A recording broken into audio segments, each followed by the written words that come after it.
Next theorem है 2.4 theorem.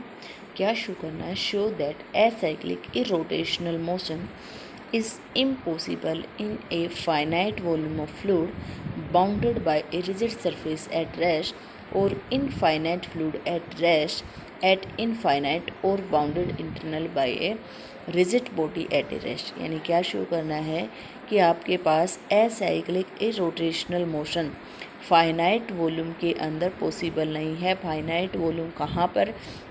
जहाँ पर रिजिड सरफेस क्या हो, bounded by a rigid surface. Rigid surface का मीनिंग क्या? आपके पास सॉलिड, क्या आपके पास रिजिड सरफेस एट रेस्ट, और क्या कह सकते हैं इन्हें infinite fluid at a rest at infinite and bounded internally by a rigid body at a rest. जैसे पहले वाली थ्योरम की थी कि आपके पास क्या है, बाहर इनफाइनाइट है, अंदर वाला क्या दे रखा था, इसको सिग्मा माना था, इसको एस माना था, जो इंटरनली था वो क्या गिवन था, सॉलिड गिवन था। बाहर आपके पास क्या है, लिक्विड है।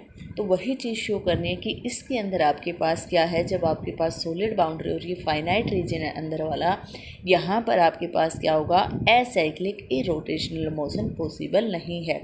तो उसके लिए क्या लेके चलेंगे, हम सपोज कर लेंगे कि एसाइक्लिक इरोटेशनल मोशन पॉसिबल है। तो उसके लिए क्या लिया, let it possible. Suppose that acyclic irrotational motion is possible and let five be the velocity potential.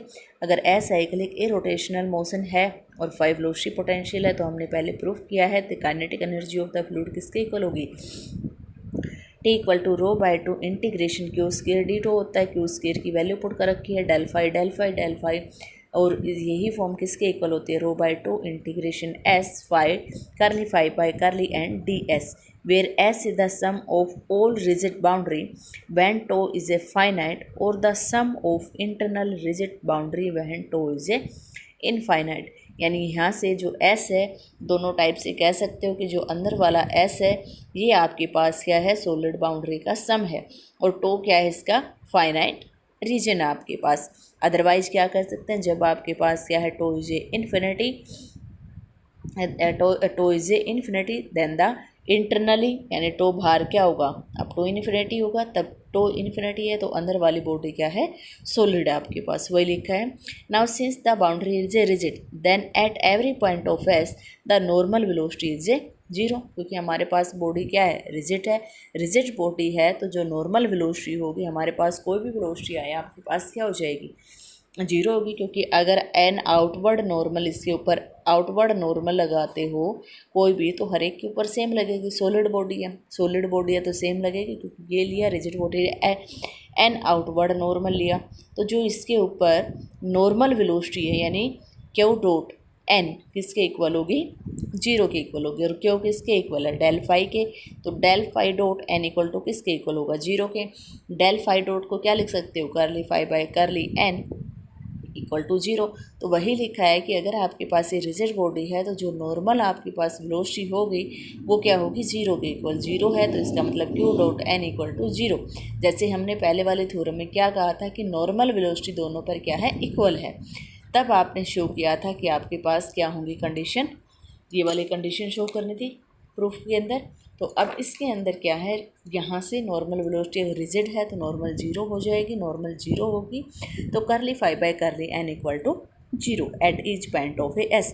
अब from the equation 1 and 2, one equation से curly phi by curly n की value यहाँ पुट कर दो, दिस इज इक्वल टू क्या आ जाएगी, zero. तो T हमारे पास क्या है, rho by two q square d tau, तो रो बाय टू यहाँ से रो बाय टू लिख सकते हो, उसने डायरेक्ट राइट हैंड साइड लेके उसको जीरो पुट कर दिया, rho by two equal to zero, क्योंकि इसकी वैल्यू जीरो आ गई। This implies rho by two उधर जाएगा, जीरो हो जाएगा, तो integration q square d tau किसके इक्वल आ जाएगा, जीरो। तो इसका मतलब जो वेलोसिटी है क्यू स्क्वायर किसके इक्वल होगा, जीरो के। This implies q equal to zero at each point of zero. अगर क्यू जीरो है, वेलोसिटी जीरो हमारे पास कहाँ पर होती है, जब आपके पास जो भी फ्लूइड है या सॉलिड कुछ भी गिवन है वो अगर रेस्ट पर है, जैसे हम यहाँ इन्फिनिटी एट ए रेस्ट बोलते हैं बाहर वाले पोर्शन पर, वहाँ पर वेलोसिटी किसको टेंड कर जाती है, जीरो को। कब, जब आर टेंस टू क्या हो, इन्फिनिटी। हमने पहले भी काफ़ी एग्जांपल किए हैं, अगर आर टेंस टू इन्फिनिटी है तो क्यों किसको टेंड करता है, जीरो को, वेलोसिटी। तो वही चीज़ है, जर्नल भी यही यूज करेंगे कि इसका मतलब क्या है, liquid at a rest, liquid at a rest है, क्योंकि यहाँ Q इक्वल टू 0 आ गया, Q इक्वल टू 0 है तो इसका मतलब इन्फिनिटी के ऊपर लिक्विड क्या है, रेस्ट पर है।